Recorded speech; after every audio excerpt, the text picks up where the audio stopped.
Today, we're joined by Sara Murdock, the 2025 Victorian Pharmacist of the Year and recipient of the Outstanding Community Pharmacist Award. From fleeing war-torn Iraq at age 12 to transforming healthcare at Pharmacy 777, Sara exemplifies resilience, compassion, and community empowerment. A dedicated pharmacist, mentor, and mother initiating groundbreaking initiatives from vaccination clinics to wellness education have significantly enhanced community health across Australia. In today's podcast, Sara speaks candidly about her early life amidst the Iran-Iraq war, her family's courageous escape to Australia, and the powerful role education played in her success. She reflects on the frontline challenges pharmacists face during COVID-19, the importance of empathy in healthcare, and how receiving awards reinforced her commitment to service. Sara shares personal insights on trauma, healing, and the transformative power of storytelling to empower young refugees.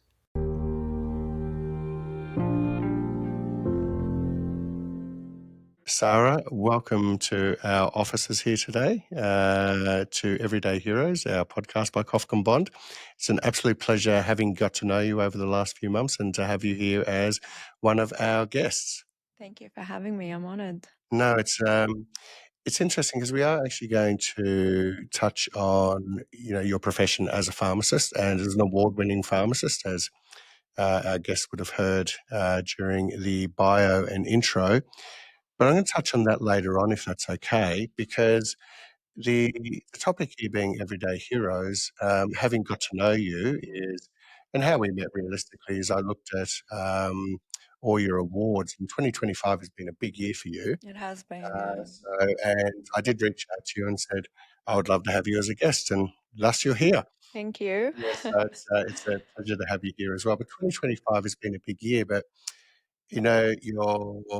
you've been in the industry as a pharmacist for over 20 years, I believe. Yeah, it's been 20 years. Yeah, so 20 years. So it's 1 year of being an award-winning, not just on a state, national, and potentially international arena, but there's 19 years prior to that. But I actually want to go back. I'd like to go back, if you can, over 30 years ago. You just talk about the first, say, 10 or 11 years of your life, growing up as the oldest child in Iraq, pre-war, Yeah. in Iraq. And how was, if you could paint a picture for our listeners, how was your childhood in that, say, first decade of life in Iraq, where you didn't know any different, obviously, as you do Yeah. now? But how was that first decade? My journey actually started in the middle of a war zone. So it was the Iran-Iraq war. The first Gulf War. I was living in London at the time. Yeah, Gulf War, then in the 90s. So I've lived through 2 wars. I had a lovely childhood, despite the fact that there was no sense of safety. You never knew when you were going to get bombed and when a war was going to start again, even It after. just become part of life, though. Yeah, it kind of I did. mean, looking Especially back the now, it's different. Yeah. Iraq war. Yeah. It did become part of life. It was always there. My I don't remember anything else, but I do remember the Gulf War being absolutely terrifying. There was one night when Mum woke us up at 4 a.m. screaming to get us out of bed, me and my brother, saying the war has started. We're being bombed at 4 a.m. and literally dragged us out of bed to go into the dungeon next door. My family owned a shopping center in Baghdad. Yeah. And they'd built a dungeon underneath, and we hid there for 3 days with nothing. How does that, obviously just looking back now, because when you're that age, you do what your parents tell you to do, especially when there's fear. Yeah. How does that affect the psyche of a young child, a young girl? I mean, you've got a lot of experience now. You've got, you've lived here, grown up here. But back then, how do you think that's affected your psyche as a young child to where you are today? It was very scary to think, are we going to die tonight or are we going to die tomorrow night? Was there a concept of death for you at that stage?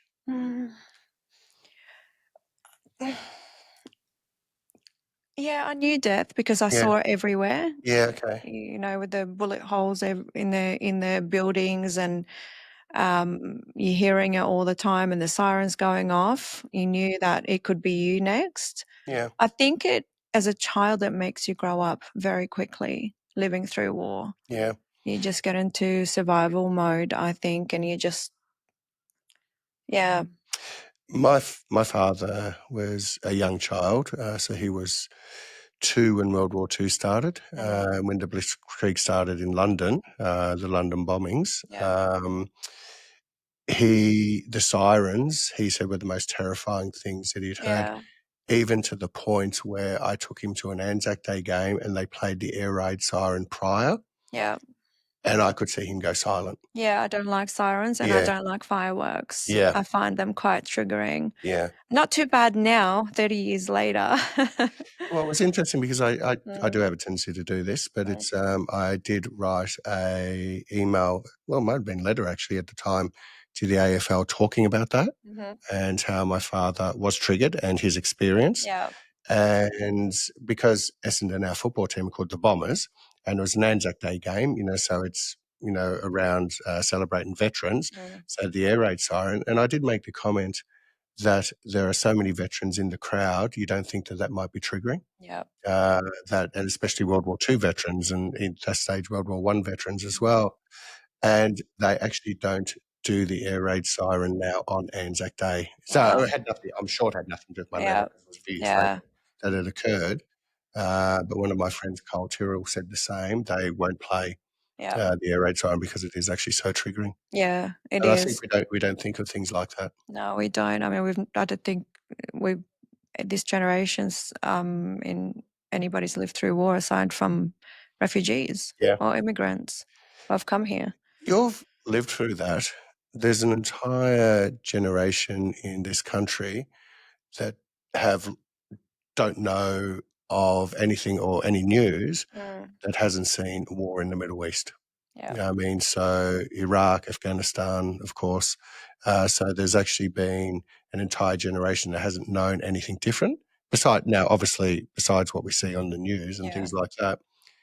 Do you think sometimes that we might have a generation today that has actually just, because you've lived through it, thankfully your children haven't, and will never have to. We obviously hope. But do you think we have a generation today of youngsters that just think, well, that's just what happens, and a We bit do absolutely do. Yeah, even adults. because of social media and things like that? They are, yeah. People make comments on things without actually having ever experienced what it's really like. Even horrible comments towards people who come to Australia on a boat, and get smuggled here. And I've always said, you don't put your children and your family on a boat unless you're desperate, unless you've got no other option. Yeah. My dad didn't put us in that car with these smugglers if he had an option.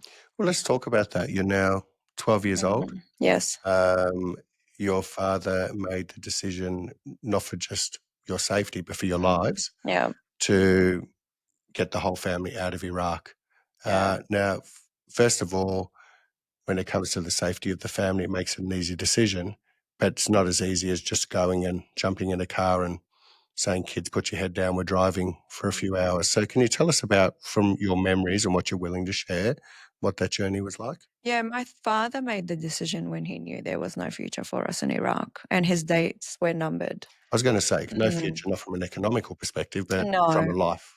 Saving life perspective, Economical perspective, we were well off. Yeah. Dad had 3 companies. We had a shopping center. We were doing really, really well.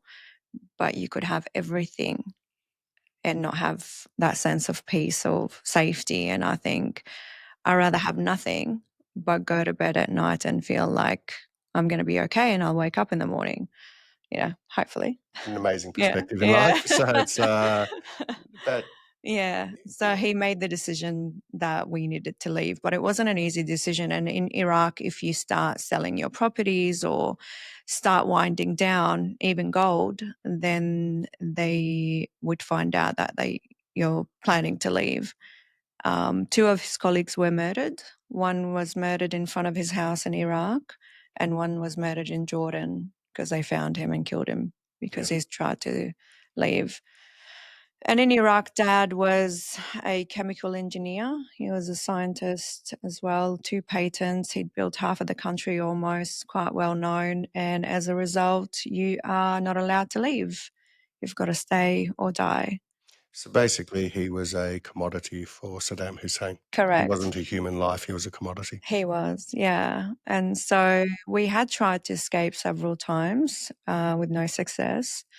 And then I remember one night Dad took me in the bathroom because that was the only room that he could safely talk about this. We used to say in Iraq, even walls have ears.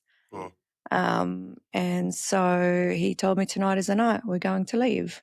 And we can't tell anyone. We can't say goodbye to anyone. We can't take anything. And we got in that car at 4 a.m. And I remember looking at my school, driving past, crying. I try not to cry. Yeah, and we left. We went to north part of Iraq. And it was very unknown. I remember it vividly. You know, that scary thought of not knowing what's going to happen next and trusting people you've never met before. We later found out that these smugglers sell people back to the government. So during that journey, they kept saying to my dad, give us your papers, we'll look after them, we'll take care of you guys. And Dad didn't hand over his paperwork.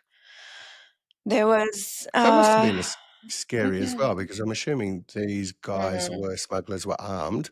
They were armed, yeah. There were guns in the car. And your father certainly would not have been. No, he wasn't. And we only had a tiny suitcase between the six of us. There was 4 kids at the time because my baby brother was born in Albury. Yeah. And just a tiny suitcase, 4 kids, mum and dad, all in the back seat, and no money. Dad had asked mum to wear these wedges as shoes, and he drilled holes in the shoes, and that's how he put the American dollars he had in there, and the shoes that mum was wearing. Wow. She couldn't take anything else. No gold, no. The properties all stayed behind. You know. That process, how long did it take you guys to get to Turkey? So we went from Mosul, which is a town in northern Iraq, to Kurdistan. Then in Kurdistan, we were held hostages for 2 months and had to be smuggled out again to Turkey. When we got smuggled to Turkey... So they only took you to Kurdistan and that was it? That was it. Okay, and then it was... Yeah, and then we were in hiding initially. Then the Kurds used to take my dad every night. I remember they used to take him and we wouldn't know if he would come back. That was the first time I ever seen my dad cry because he didn't know if we were ever going to make it. And he'd look at us, and at the time they said for our safety they'd give us fake names. So we all had Kurdish names while we were there, and they were interrogating my dad on a daily basis and recording it on video. And my dad said he can't record me because if this goes live, my family back in Baghdad will get killed. He found a way. My dad always finds a way, and engineering him is incredible. Yeah, he's my hero. And we made it to Turkey, and in Turkey he went to the American embassy, and the American embassy wanted answers for all these questions that they offered $1,000 for. And Dad said, I left millions of dollars in Baghdad. All I want is a safe home for my family. And I think 5 days into that process, he decided to go and speak to the Australian embassy. As soon as they read who he was. Why Australia? Was just is there any particular? Did your father speak English? My dad spoke English. Yes, yeah, and so did my mom. Yeah, studying English in Iraq is part of the curriculum. Yeah. And so my auntie had been living in Australia, but everybody perceived Australia as being so far away, and America is the dream country to go and live in. Yeah. You know, land of opportunity. Yeah, land of opportunity. Even as a kid, I used to dream of the day that America was going to come in and save us from Saddam, and that we were going to, be saved by America one day. I remember these thoughts as a child. And so as soon as they found out who my dad was, they literally said to him, your days are numbered. You're being watched. And they sent a tourist bus to where we were staying, just so that it looked like we were going on a tour around Ankara. Yeah. And got us on a plane.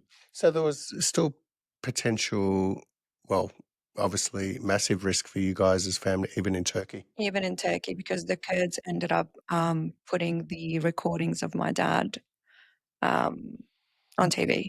Oh, wow. Yeah, so my dad was really fearful for his family. They all ended up leaving the country as a result of it. Yeah. Both sides, mums and dads. Wow. So you, as I believe on your 13th birthday, or you just turned 13, Just turned 13, yeah. you arrive at Sydney. Yep. You can't speak English. I remember standing in the airport saying to my dad, I'll never be able to speak to these people. You've done okay. Yeah, you have done Thank you. okay. I So still we've struggle had with numerous conversations. pronunciations at times. I think you've done okay. So how was it when you have left Baghdad, you've left Kurdistan, you've now gone to Turkey, which is a Western, it's a lot more Western than, say, Iraq, definitely. And you arrive in Sydney. That sense of relief, it felt so surreal. Yeah. That we're in Sydney and no one is now watching us. It just felt so surreal, but it did take a very long time to feel home. Yeah. Very, very long time, and I think when you live in a country where you have no sense of safety, where you know you're being watched, where you don't trust anyone, to feel safe again takes a very long time, especially for my parents. Yeah. That's all they knew. 40 years of your life you've just left behind. Everything you've worked for, your family. You didn't get to say goodbye. My dad didn't even say goodbye to his grandma. Yeah. Sorry, to his mum, Yeah. who's my grandmother. You're 13 years old, so you might not be able to recall, but I don't know if you've had conversations with your parents about this or not. You arrive in Australia. Now, refugees who arrive in Australia today, there's a lot of settlement services. My friend Maria is the CEO of Settlement Services Australia. We've got, SSI, Settlement Services International, just here in Carlton, huge organisation who helps when refugees come here. They make sure they're set up. They make sure everything is all set up for them. They've got accommodation, the whole lot. You land in Sydney some 30-odd years ago. Were there those, or was it basically a case of, here's a little bit of help, fend for yourself? Yeah, I don't remember any of those services. We went and stayed with my auntie until we were told we had to go and live in Blacktown to go to an intensive English centre. You're told that by the government, were you? Yeah, that we had to go and enroll in an intensive English centre in Blacktown. Where did your auntie live? Wentworthville at the time. Okay, yeah. Okay. And so you actually had to live in Bankstown as well. Bankstown or Blacktown? Blacktown. Blacktown, sorry. Yeah, western suburbs in Sydney. Okay, so you actually, pretty scary there. Yeah, no, I know it. So it's so you actually had to live there as well? Yeah, we lived there. We lived there for about a couple of years. And you went to school there to start with then? I went to an intensive English centre. Then I enrolled in year 8 at the high school there. How was that? Terrible. I Yeah. was bullied and then I was bashed. In Iraq, you weren't allowed to use calculators at school. And I remember sitting in maths class answering the questions as the teacher was asking them. So the kids didn't like that. I was studious. Whereas in Iraq, if you're smart, everybody applauds you. People like that. And it was the opposite when I came here. Welcome to Australia. So no one wanted to be my friend. Okay. And then someone, followed me home as I was walking home and pulled me by the hair and bashed me. I didn't even know her name, but she used to stare at me across the courtyard at school. And that's when I moved schools. So I went to a different school. And that was pretty much the journey during, the high school period for me. Wasn't an easy one. When did the family move to Albury? 1998. We moved to Albury so Dad could work as an engineer in a refinery. Yeah. Yeah. He was told when he first came to Australia, don't worry about your degree, no one will recognise it here. Go be a taxi driver. And my dad is a very determined man who, if you tell him he can't do something, he'll prove you wrong. Yeah, I think getting to know you, Sarah, I think that could have gone down into DNA as well. So yes, it has. yeah, so it's and it's there's my family have often called it defiance disorder, but if you ever want me to do something, tell me I'm Tell not me I capable of can't do it. doing I it. know. I had a man one time say to me, "Oh, you'd be amazing for my pharmacist, but too bad you're a female with young children." Well, After interviewing me for 2 hours and was quite impressed by my CV, he just thought I wasn't capable because I'm a female with young children. so he did realise, with your name, that you were a female when you walked in there. He absolutely knew that, but he was very intrigued and wanted to know who Sara was, but he had no intentions of giving me a job. Well, okay. And told me that twice, that too bad you're a female. Yeah, at the end of the interview. So, yeah. Yeah, I'm fairly certain that's highly illegal, but it's Yes. so I thought so too. especially we had our human and people and human team in here yesterday, our HR team, and yes, it's I have been told there are certain things that have to stay in my Gen X head that can't come out of That's my mouth. right, So it's yeah. and I was told to be a little bit more patient in respect to. But I've decided I want it. Why can't we have it? So yeah, Yeah. it's learning these things, but. Mm, That is interesting that even in this day and age, because we talk about equality, and you and I have had conversations yeah, on this, that personally believe societies that thrive the most is where there is equality, and it's not a right. patriarchal or matriarchal Yeah. society. But for someone to say something like that still astounds me in this day and age. I can understand, people stay in a work environment that doesn't align with their values because they're scared of the change, scared of feeling, how am I going to put food on the table if I quit? But something always works out. I've walked out of pharmacies or a pharmacy that didn't allow me to take my son to soccer training. And I'm the only parent he's got. And Jude was very excited to go to soccer training. So, yeah, I ended up quitting that job to find another one. So I think you just have to trust your gut when it comes to work and be in an environment that supports you as a female or a male. And as a parent, it's very, very important. You've gone from a not so pleasant first couple of years' experience here The in journey Australia, was in hard, Western Sydney, yeah. to Albury. Good country town, Mm, very proud football town, AFL football town. It's just that entire region is, I remember going as a kid.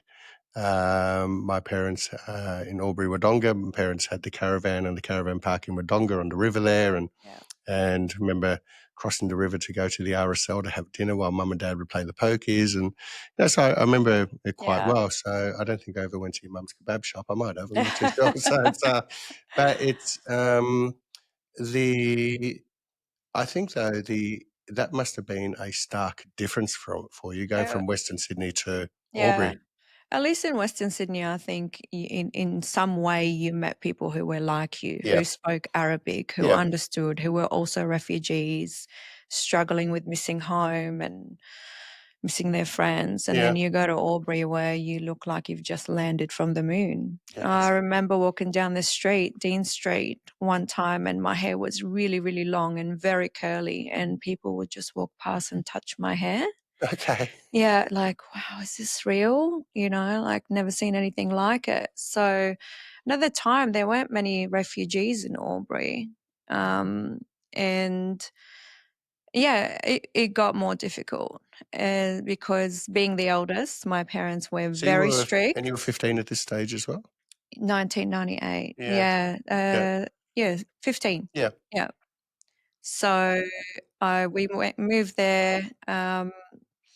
And dad started working in a refinery there. But being the eldest, I wasn't allowed to go to shopping centres or go to have sleepovers and, didn't have much in common with the kids my age. So high school for me was pretty much just spending time in the library during recess and lunchtime and found comfort in books. Even after school, I'd walk to the town library. Okay. Mm. Actually, very similar to my father. Mm. My father did the same. He just buried himself in books. Yeah, yeah, and it helped me learn Unbelievable English. knowledge as well as a Yeah, result. Yeah.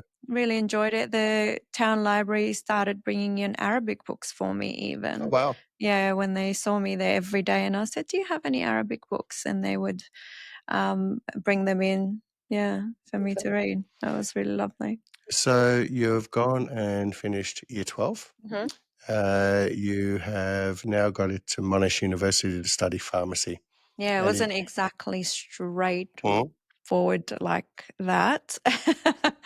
I studied so hard because I wanted to get into medicine. Yep. I come from a family that has full of doctors and surgeons. And so I thought, yep, that's what I wanted to be. I wanted to be a doctor. And then I got 98.3 and I didn't get into medicine. What did you need? Yeah, I know.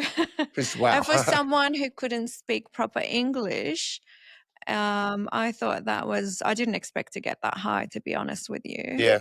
But when I did and I didn't get into medicine, I was very heartbroken.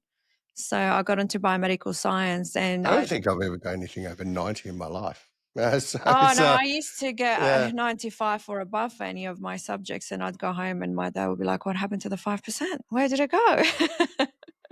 My parents just celebrated. The school fees are paid for again. You got a higher mark than what you needed to. So, yeah.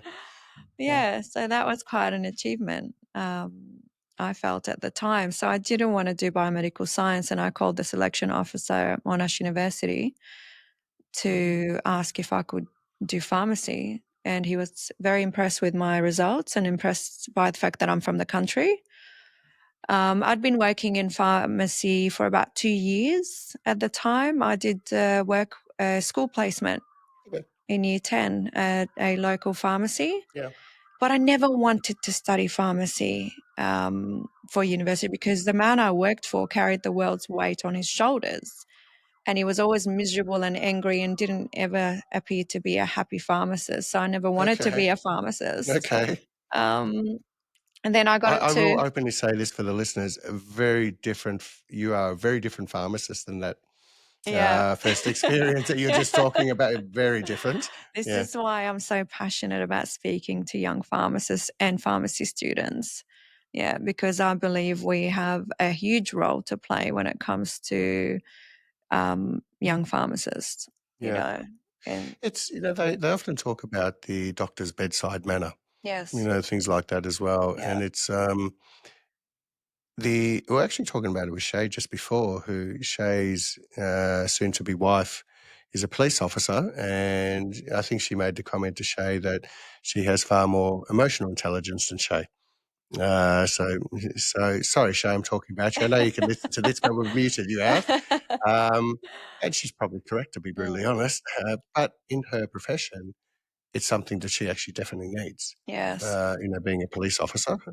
So she's either got people trying to bullshit her or, it's every day she needs that. And also she can be with people at the most vulnerable time of their life as well. Yeah. Whereas Shay, is unbelievably intellectually, we've spoken about the DARES principle, and he's the one building that and out. So very different. But you seem to have a huge mixture of both the emotional side, which I've witnessed, and also obviously the intellect side as well. And it's really important because we're frontline health professionals. So I'm that first point of call for so many different things. In the pharmacy, I see people who are going through mental health crisis, and I'd be that first point of call.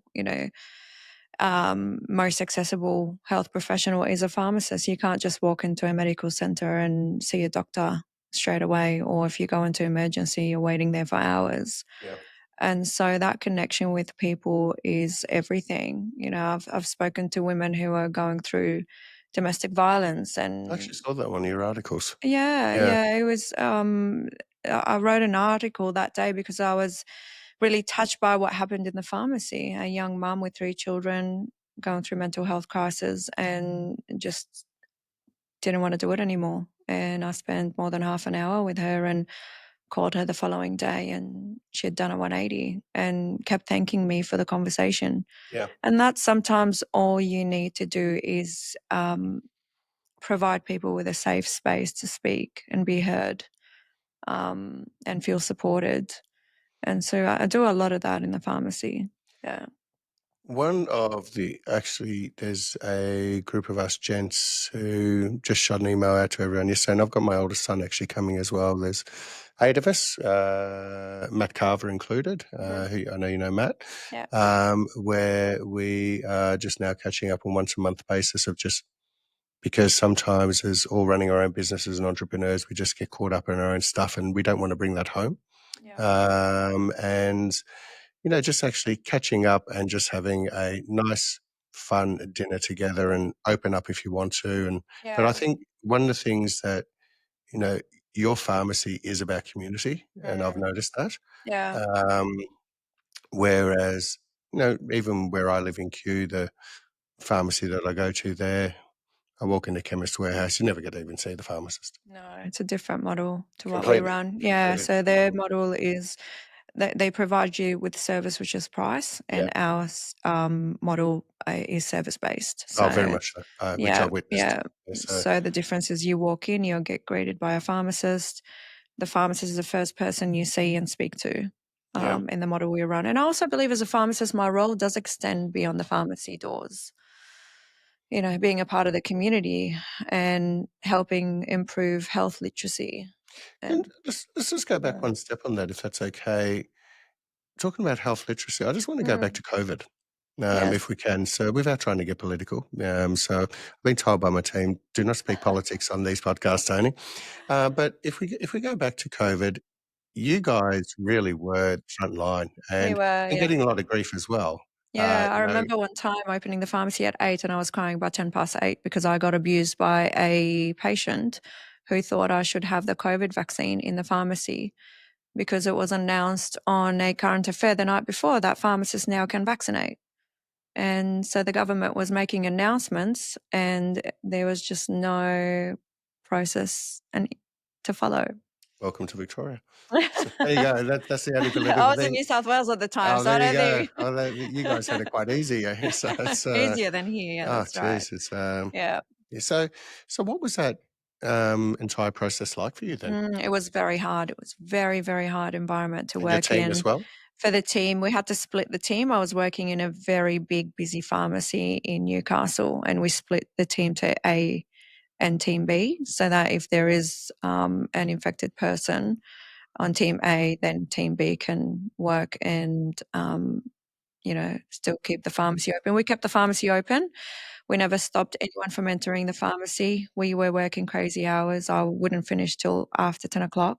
Yeah. My kids were falling asleep in the back room every day while I was serving the community. I think I was vaccinating about 200 people a day. I feel like I vaccinated half of New South Wales during COVID. Did you find there was, information that people were getting some of it online versus the information that you had to follow based on government protocol, or in this case, state government protocol? Yeah. Was it a lot of disinformation? You obviously had to follow the rules-based from government. Yeah, correct. But it was just a bit of a mess at one stage. And, that man's reaction was a prime example. He did eventually apologize 3 weeks later about his behavior, but people were very on edge, very angry, and they had no one else to take it out on but, us pharmacists or, whoever they could see or speak to, because obviously it was a health related issue that they were upset about. Yeah. Yeah. And so many times I didn't have answers. Yeah. It was interesting when it first happened here, and I'm just purely talking from an economical perspective. Yeah. I remember when the stock market first dipped, and I've got a lot of younger and less experienced people working here. So at that time, I'd probably close to 30 years experience. I'd seen so many dips and troughs and crashes. And my son actually, my oldest son, Josh, he was working with me at the time. He says, should we sell and put everything to cash? I said, no. And he asked the question, why? And I said, well, people are selling out of irrational fear that they don't know what's going to happen. Yeah. Is this going to be like the Spanish flu? Is it going to be like the Black Plague? Somebody at Melbourne University put an Excel spreadsheet together that said 107% of the world's population will die within 24 hours. Yeah. So there's all these things that are coming out. And I said, but... And then you've got the refugees who think that it's like they need to stock up on food because Toilet it's paper. Toilet paper, the geez, it's, yeah. food. I remember my mum saying, "Have you bought food? Have you stocked up your pantry? Did you get rice?" All the things that you didn't need a refrigerator in case we lost power because, of course, when you lived through war, you didn't have power. And so I the know you eat healthy, but trauma McDonald's didn't close. So it's, that's right. you Yeah, know, but the trauma came back yeah. where they thought they had to stock up on food. And I was quite embarrassed being seen with my mom in a shopping trolley, in the supermarket. But yeah, you just didn't know what was going to happen. Yeah, and I think that was the fear. So, I mean, it was interesting because my response was, no, this is creating opportunity. The market has sold off irrationally. We've got a lot of Yeah, cash. We're going to this start is buying. this is But one how it's, I see it as yeah, well. so that Yeah. had nothing to do with how many people were going to die. Mm. That was just purely based on the fact this is an opportunity. So it's, and it's horrible when you think of that perspective to start with. But I also, from my own reading, where you get unfortunately get sent stuff online based on what you look at, but things like fresh air, vitamin D, not being obese, Yeah. they're all the things that were certainly, if you caught COVID, were certainly going to help you survive and get through it like a absolute severe cold. But people who were obviously old, my mum Yeah. as an example, so I had to go and during the lockdown still go and see my mum daily. Yeah. She had no one else and help her with shopping and things like that as well. I'd just do it for her. But I had to make sure I was vaccinated because my mum was at risk. Yeah. She was a woman in her 80s, physically healthy, but all of a sudden her community got taken off her. She's isolated. And she couldn't just go for a walk for an hour because she needs a stroller. And Yeah. if mum tripped over, that would have been the end of her. So it's so that's where I saw a lot of the fear because people did not know what was going to happen. And this is why I'm so passionate about But you education. you're the front line that gets actually hit the most on that. Yeah, yeah, and I was scared. I was scared for my vulnerable patients. Yeah. I remember dosing a methadone patient at the time. He was very ill, and he left the pharmacy and then called me and said, "I'm so sorry, I've just tested positive." And the first thought that came to my mind is, how many elderly people did I serve today? Yeah. I was shattered, and I left the pharmacy. I went and got tested. And yeah, you just think of all the vulnerable people that may be affected as a result of that. And it was hard. It was hard being in that environment with Yeah. all the fear and the uncertainty and being there every day supporting everyone. And then you go home and, Yeah. No, it's very difficult. deal with it. You are very big when it comes to health education and wellness. It's not just, as my friend Peter Turin, who's very successful in the pharmacy industry, said, sold razor blades and jelly beans. But but basically it was a case of, he was a drug dealer. He dispensed drugs, Yeah. but he was like yourself about community, about communication, about relationships with his patients. You also, not just with your patients, you do a lot of work in community, part of the Rotary. Yeah. You gone down to, I think it's the Strathmore Men's Shed Yes. as well. You're part of that. You sponsored Coburg District's football club. Never a team I liked playing as a junior, by the way. The blue and white buggers they were. So it's West Coburg were probably worse, to be honest. So it's St Kilda Jumpers, but you didn't just sponsor the football club where both your kids played football down there. Yes. You junior football, but you also would teach them about wellness and things like that as well. That's right. Yeah, I'm actually holding an educational seminar at the football club next Tuesday night. Yeah. About injuries, sports injuries, and compression and all that sort of stuff. So yeah, I am quite passionate about educating the community. I think you just touched on it, that people don't realize how much you need your vitamin D and keeping your body healthy and things like that. And so I feel educating people about their health is so important. I mean, you could come into the pharmacy and say, "Hey, I've got a cold. Can I have a cold and flu medication?" And I'll just give you the box handed over. But how good is that for you? Yeah. Whereas I sit down with my patients, I educate them about their immune health. I talk to them about their gut health. I ask them a question about their sleep. How is your sleep? Because if your sleep is compromised, your immune system is compromised. And so is your mental health. So there's so many things that I love educating people about. And I do collaborate with a lot of community groups, the neighborhood house, the chair of community services at the Pascoe Vale Rotary Club. I work closely with the schools. What's that aged care? You go down to the I aged care go with to the the aged kids as care. well, I believe. So, Yes, yeah. So the Yep. kids volunteer there. They read books and they Yep. teach the elderly how to make bracelets and help the CEO which with my father tidying would up have and loved. archiving. Yeah.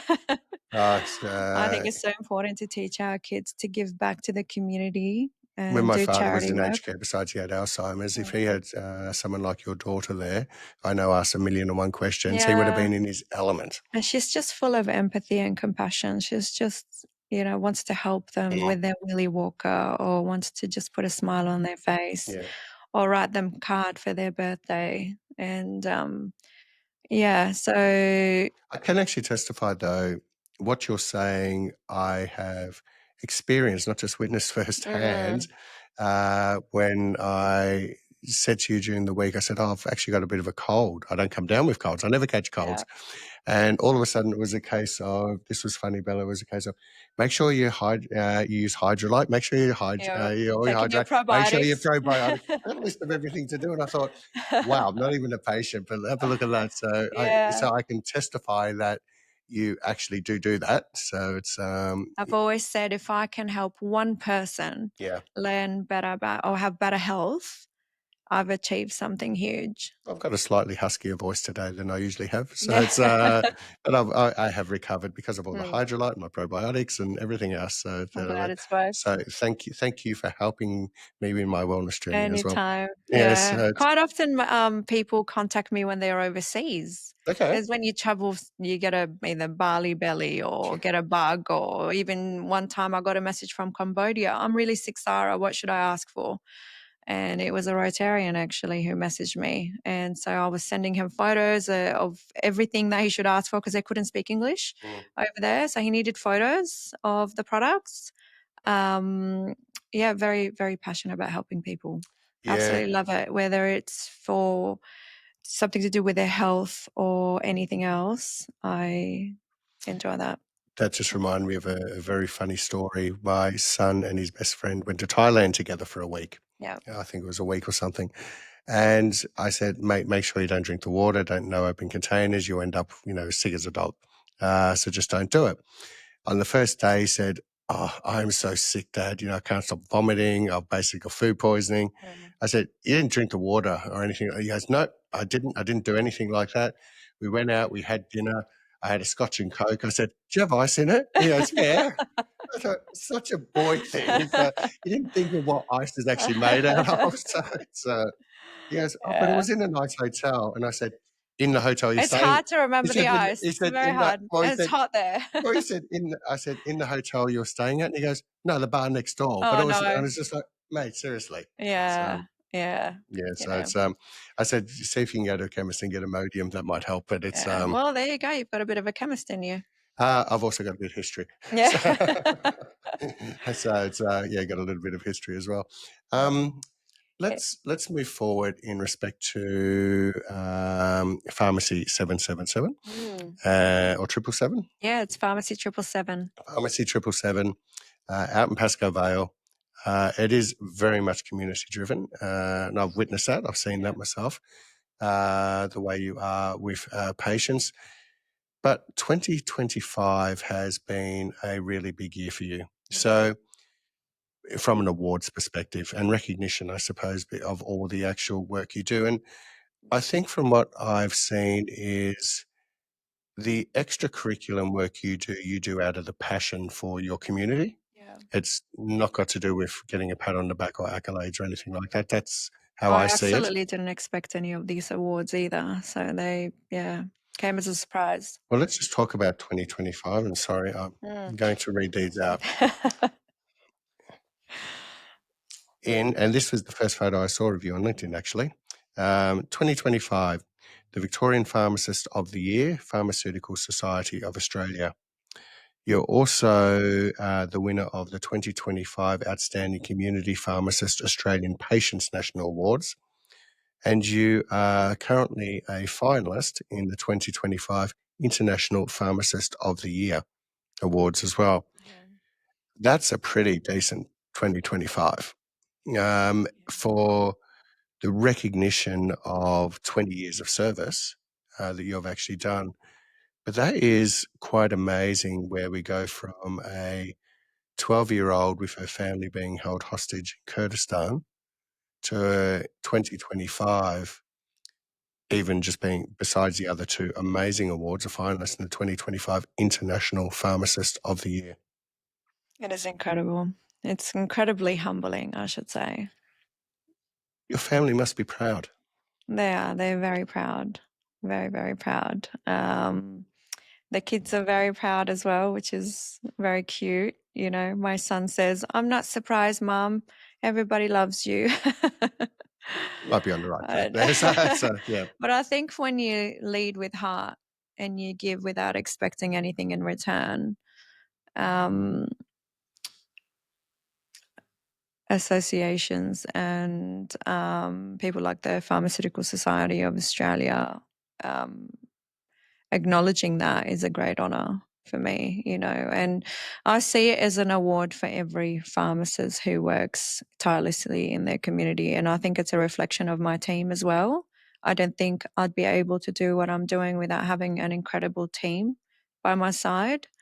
And obviously the community and the patients, you know, I'm sure some of those nominated me for the the Patients Australia Award, I believe was a nomination.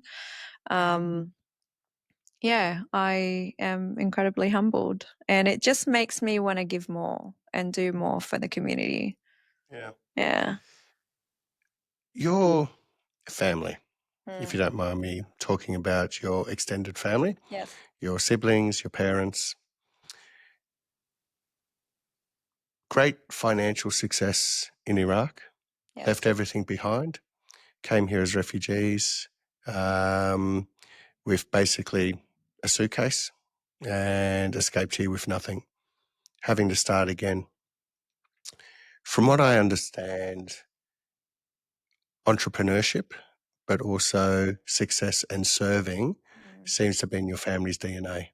Even going back from what I believe to your grandmother as well. So Yeah, so my grandma was born in 1923 and she Yeah. was a barrister at the time and built a shopping centre and was a very strong lady. I think of her a lot when I do what I do.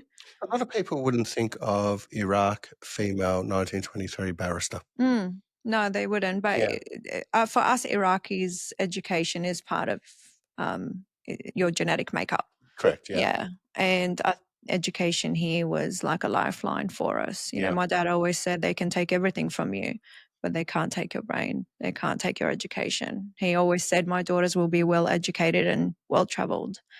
And so we all went to universities, we all traveled and experienced life in different ways. We all ended up doing different things. But, you know, I've got my sister who's a doctor, my brother who is a radiographer, sonographer. My baby brother, who was born in Albury, is studying his second degree in medicine.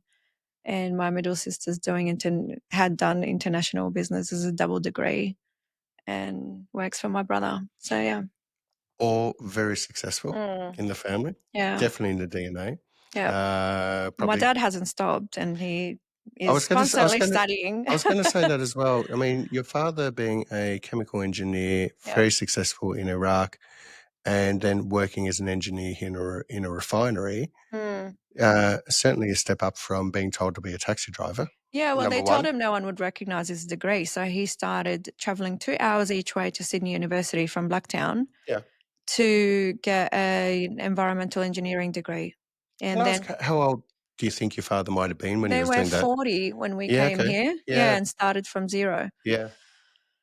And so he tried to get work, even wanted to work for free for companies. Both your parents spoke English. Yeah. So, Better now than when we came, but they spoke English. Yeah. And then, he struggled to get work at the time, and the only work he could get was in Albury. So we moved to Albury, and within a year, he became in charge of that refinery. So he was employed as an engineer, then he became the manager. Yeah. So it's success, helping community. Everything that your family seems to be about giving back to community, whether it's being a GP or a surgeon, Yeah. or owning your own businesses and being quite successful in giving back.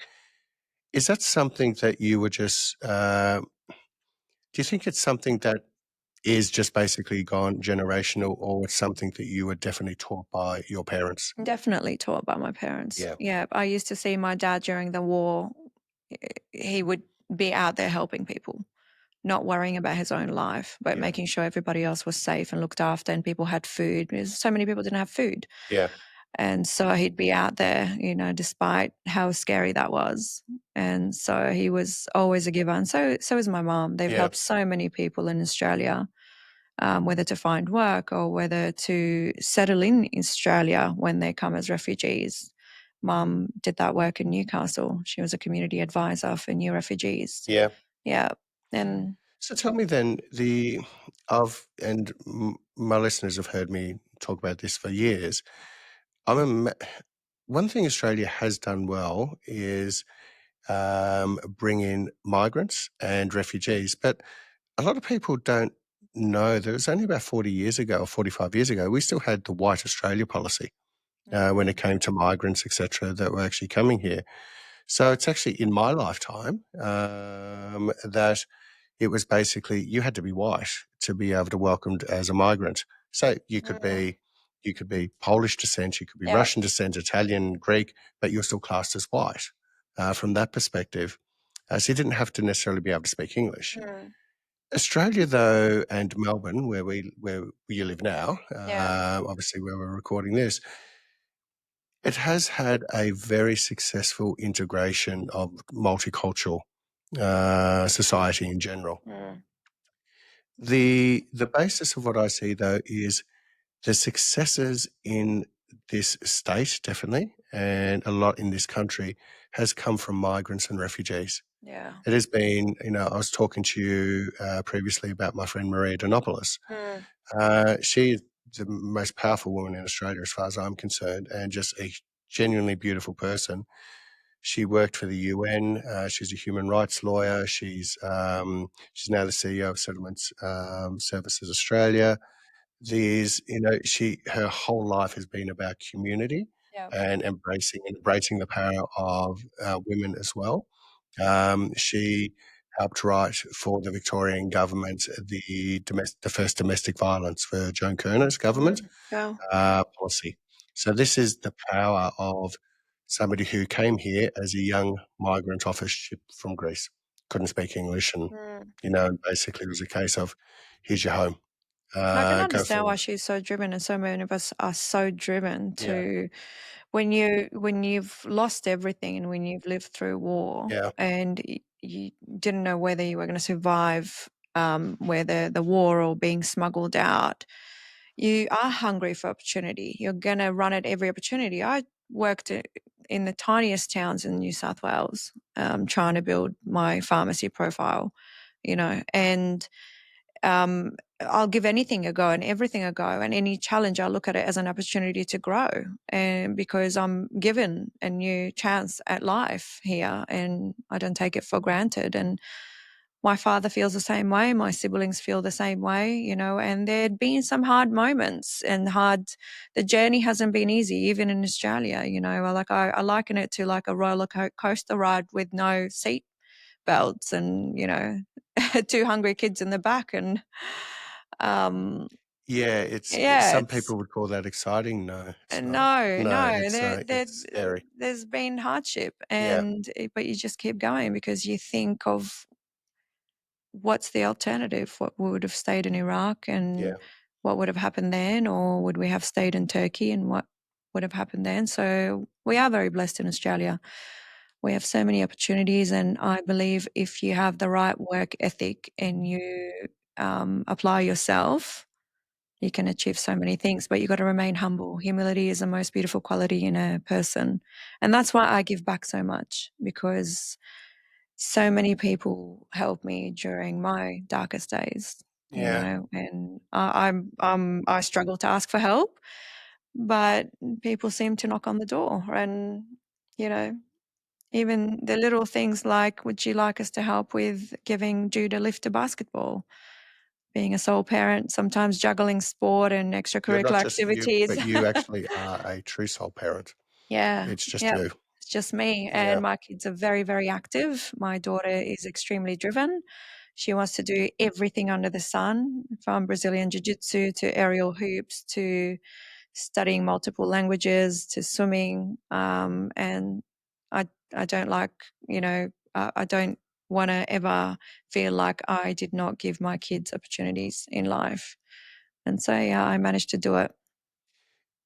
The story and what you said is actually quite interesting. And a lot of people, a lot of friends that I went to school with, St Bernard's, we're all first generation children of migrants. Yeah. Well, a lot of us were at St Bernard's. I remember asking my father, so both my parents are basically orphans. So my grandmother died giving birth to my mother. Dad was an orphan, realistically from the age of 2. He was raised by other families and then in an orphanage in London after World War II. It was interesting though, because when they came here, now they chose to come to Australia. They were migrants, so classed as part of the £10 POM program. And so they had to stay here for 2 years. That was part of the rules. So it only cost you £10 to come.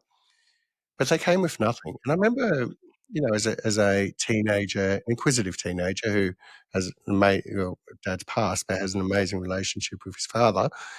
I remember asking him once, because I grew up in a household that was safe. Yeah. You know, so if I experienced hardship, I didn't know I experienced hardship. You know, so it was a good household. Yeah. You know, so there was full of everything. Most importantly, it was full of opportunity, and it was full of a person who believed in me that I could achieve whatever I wanted to achieve, by usually telling me that I couldn't achieve it. So it's I think that I remember asking Dad the question once, why did you pack up everything, leave everything behind to come to move to Australia? And he said, leave what behind? Remember, I had nothing. You Yeah. know, we had a suitcase. We basically didn't have much in it. And we got to, for £10, we got to go to this new adventure on this place so far away. And we got to spend 6 weeks on a cruise liner for free. All the food and the partying and all the rest Yeah. of it. And I think they even were on the cruise liner on New Year's Eve.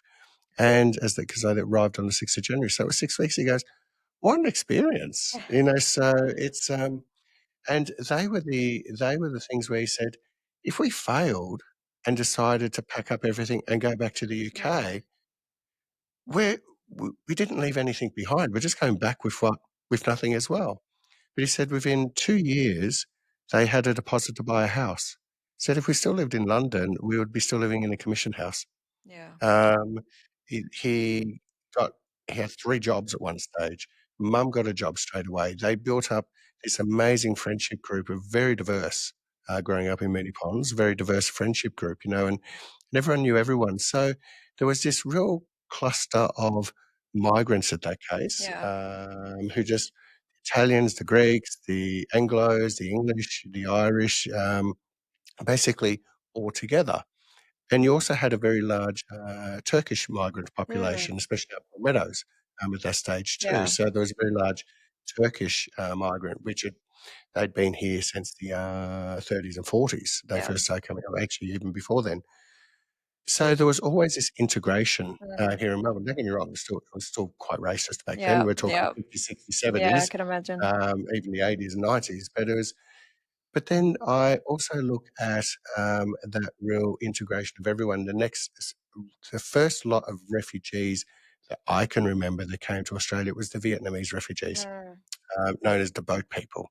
Yeah. And one of my best friends today, Viv Newen, she is the chair of the Victorian Multicultural Commission. She's an alumni at Monash University. She has been an amazing success who came here at the age of 12 on a boat. Father packed up everything, where they did not know if they were going to survive and didn't even know if they think they first ended up in Malaysia before they came here. Now, I've been friends with her and her family for 25 years. And her story, but what she gives back to community is just so inspirational as well. Yeah. Great success story, the whole family, similar to yourselves. It just seems to be that when you've come here with nothing, education is very important in the Vietnamese community as well. So you had education, which was what your parents installed in you guys as well, I think when you lose everything and then, and a hard work ethic. yeah, It's quite an inspiring journey. So after all of that, if you're talking to a group of young female refugees who have just settled here, what is the story that you would tell them from your 30 odd years of experience now? I would say don't shrink to fit in. Use your I voice. love that. Yeah. Absolutely love that. Yeah, because success doesn't discriminate. People may discriminate, but success doesn't. And just because one person may tell you you're a female with young children doesn't mean that you can't be successful. And so, yeah, I often say to people, don't shrink to fit in. The world is your oyster. How would you help them do that if they're young? They don't really know. They might not be able to speak English or speak English very well at all.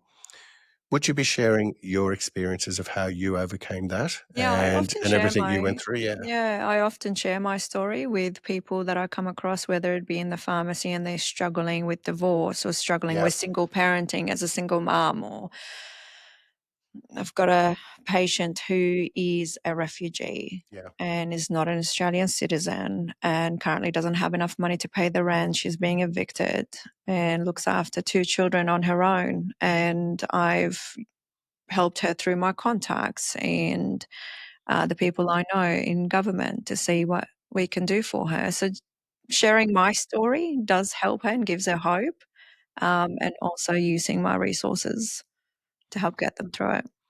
A friend of the firm here, Hannah Safiri, Lebanese, and she owned the Moroccan soup kitchen, and she always had like 40 or 50 women working there. And she said she always employed any woman who came and asked for a job who was a refugee who was escaping domestic violence. Yeah. And she always said the biggest problem is that half the time they went back because financially they had to. Yeah. And she said, at least by me employing them, they had their own money, they had their own resources, and then they could make their own decisions. Yeah, that's what I did for that lady. I made sure I got her work as well so she can pay her rent and pay her bills. And through Rotary, we're supporting her as well with her grocery bills. But funny you said that, because my daughter, when we went to Parliament House recently, she stood up. She spoke, didn't she? She spoke to senators in the caucus room and said, my research shows that most women don't leave a domestic violence home because they've got nowhere to go. And what are you doing about it? Back in November last year, we ran a luncheon for 20 quite powerful women in this industry who are all friends of mine. Yeah.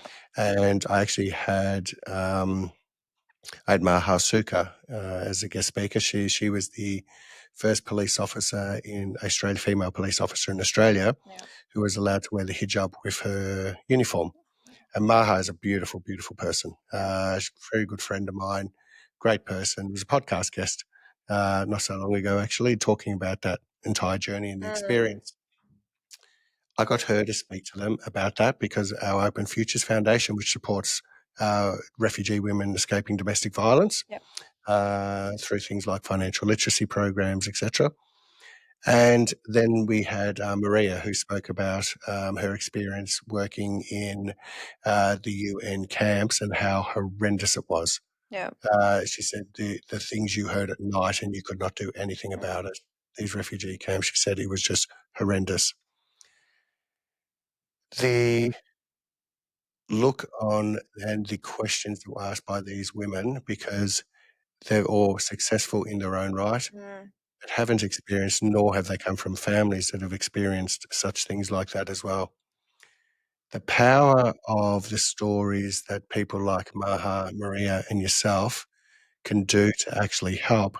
But Maha gave this one story. She said, if I've helping a woman escape domestic violence from a household and she lives in Turak, financially she will still be okay. Her lifestyle might change, but financially she'll be okay.